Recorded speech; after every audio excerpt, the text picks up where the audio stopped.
सर्दियां आते ही हम बहुत सारी समस्याओं का सामना करते हैं, जिनका समय पे अगर समाधान ना मिले तो हमारे बहुत सारे पैसे भी खर्च हो जाते हैं। Hello, good morning viewers, welcome to back my YouTube channel. आज की वीडियो में आपको विंटर सीजन से जुड़े हुए बहुत सारे खास टिप में बताने वाली हूं, जिसे देखते ही आप भी कहेंगे काश ये टिप हमें पहले पता होती। देखिए, जैसे ही विंटर सीजन आता है हमारे घर में हलवा तो जरूर बनता है, गुलाब जामुन भी होते हैं, या बहुत सारी ऐसी चीजें होती है जिन्हें हमें फिर से गर्म करना पड़ता है। बारिश का मौसम ले लीजिए या गर्मी का मौसम ले लीजिए, उसमें तो हम डायरेक्ट अगर बर्नर पे कुछ इस तरीके से रख भी देंगे तो ये बहुत जल्दी गर्म हो भी जाते हैं और ना ही स्वाद में कोई ज्यादा फर्क पड़ता है।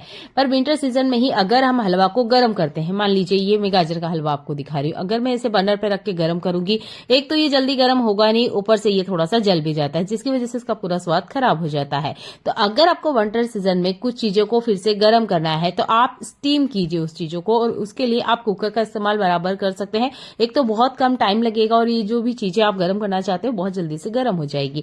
इसी तरीके से अगर हम आटा वगैरह भी रख देते हैं फ्रिज में, तो आटा भी आपने देखा होगा वो बहुत जल्दी से कड़क हो जाता है और फिर से रूम टेम्परेचर आने में काफी ज्यादा टाइम ले लेता है। तो आप इस तरीके से कुकर का इस्तेमाल करें, एक तो कम टाइम लगेगा और जो भी चीजें आप गर्म कर रहे हो वो गर्म भी हो जाएगी और स्वाद भी बिल्कुल भी नहीं बिगड़ता है। आपके बर्तन भी कम गंदे होंगे। कोशिश कीजिएगा आप स्टील का इस तरह का कोई बाउल यूज करें या सेरेमिक के बर्तन का इस्तेमाल करें। अभी के मौसम में आप कोशिश कीजिएगा कि आप ग्लास के या इस तरह के स्टील के बर्तनों का ही इस्तेमाल करें, ताकि फिर से जब आप गर्म करें तो आपके बर्तन को किसी तरह का कोई नुकसान ना हो। प्लास्टिक के बचा हुआ खाना प्लास्टिक के बर्तनों में स्टोर ना करें। फिर से जब हमें उसे गर्म करना होता है तो देखिए हमारे बर्तन निकलते हैं और ठंड में हमारे बर्तन धोने का एक काम और बढ़ जाता है। आप देख सकते हैं हलवा बढ़िया से गर्म हो चुका है और ये हमने स्टीम करके गर्म किया है, तो इसके स्वाद में कोई फर्क नहीं पड़ता है। चलिए देखते हैं एक और कमाल का यूजफुल टिप। देखिए, इस तरह के कंघे का इस्तेमाल हर घर में किया जाता है। हमारे घर में भी हर मेंबर अलग कंघा यूज करता है।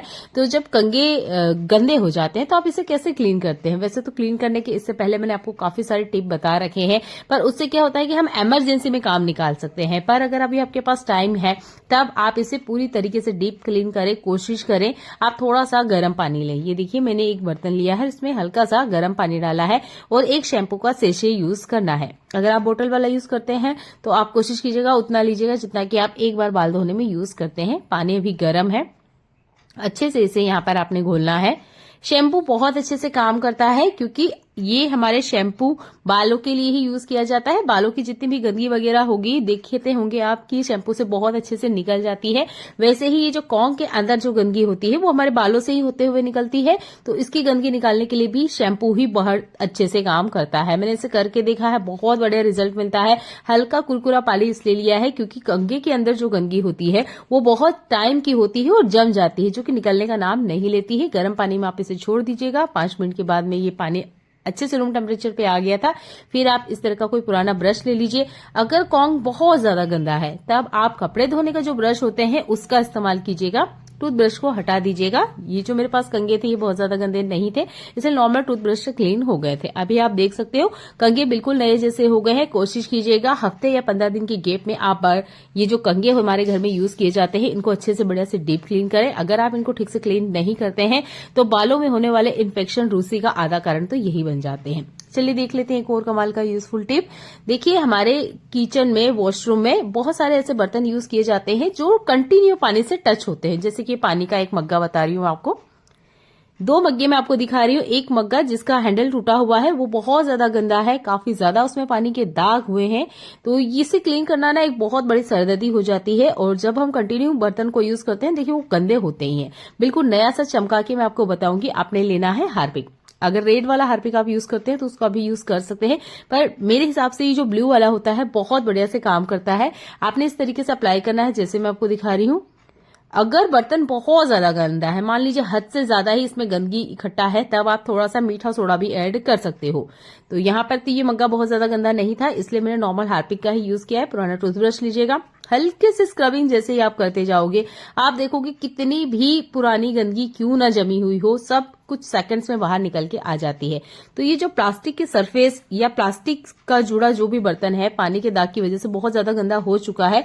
ज्यादातर ऐसा होता ही है कि जब हम बर्तनों को कंटिन्यू यूज करते हैं वॉशरूम में तो ये बहुत ज्यादा गंदे हो जाते हैं। हफ्ते के एंड में या 15 दिन की गैप में आपने यह काम भी करते रहना है।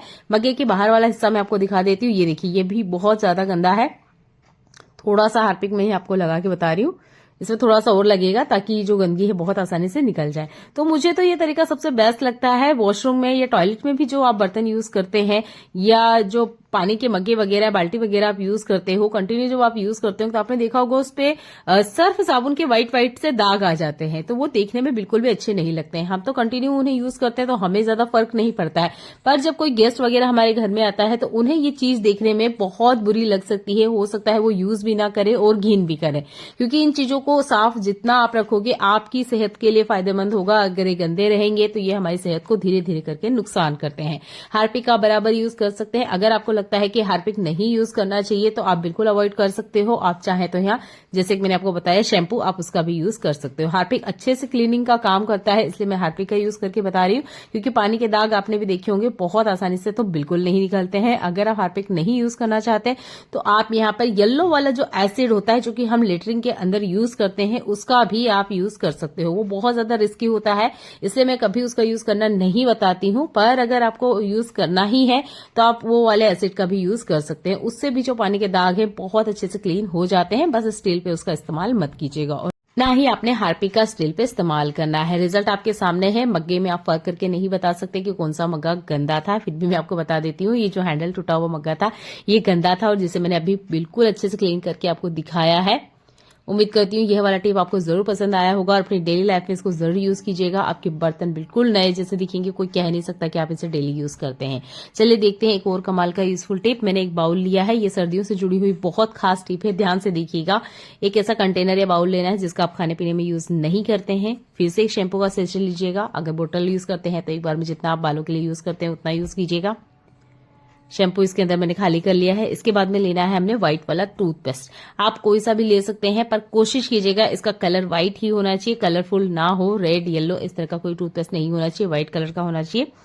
लेना सिर्फ हमें एक मटर के दाने इतना है, ये देखिए मटर का दाना होता है उतना ही टूथपेस्ट लेना है, बहुत ज्यादा नहीं लेना है, एक शीशे के अंदर।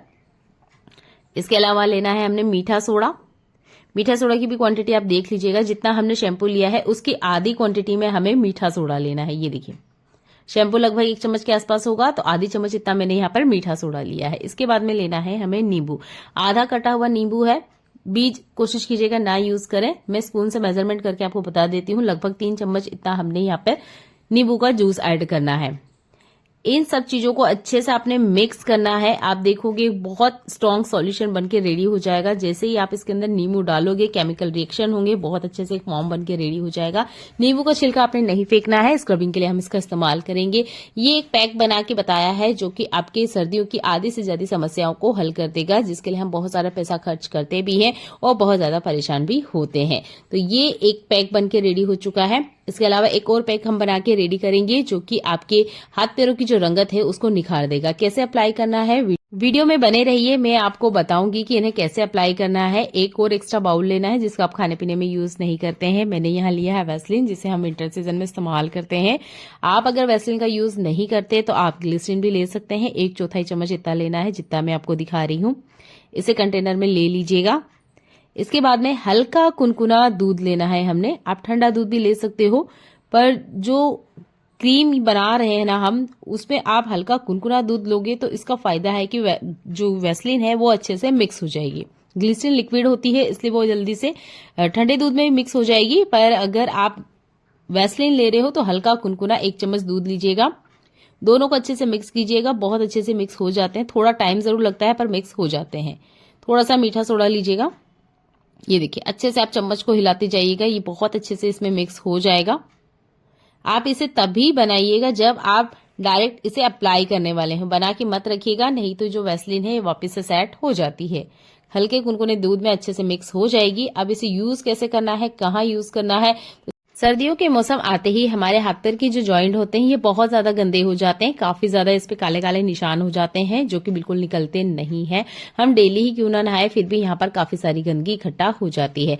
तो फर्स्ट में जो हमने कंटेनर में सॉल्यूशन बना के रेडी किया था उसे हमने हाथ पैरों पे अच्छे से अप्लाई करना है। इसमें हमने शैम्पू, टूथपेस्ट, सोडा और नींबू का यूज किया था। अच्छे से हाथ पैरों पे अप्लाई करना है जैसे मैं आपको दिखा रही हूँ। अगर कूनी वगैरह या हमारे हड्डी की जो जॉइंट है वहां पे बहुत ज्यादा गंदगी है तो आप नींबू का छिलका रखिए साथ में, जैसे मैं आपको हाथ पैरों पे लगा के बता रही हूँ, और अच्छे से स्क्रबिंग कीजिएगा जैसे मैं आपको दिखा रही हूँ। आपने इसमें कुछ एक्स्ट्रा ऐड नहीं करना है। लिक्विड के रूप में हमने यहाँ पर नींबू के जूस का इस्तेमाल किया था और कुछ पानी वगैरह आपने यूज नहीं करना है।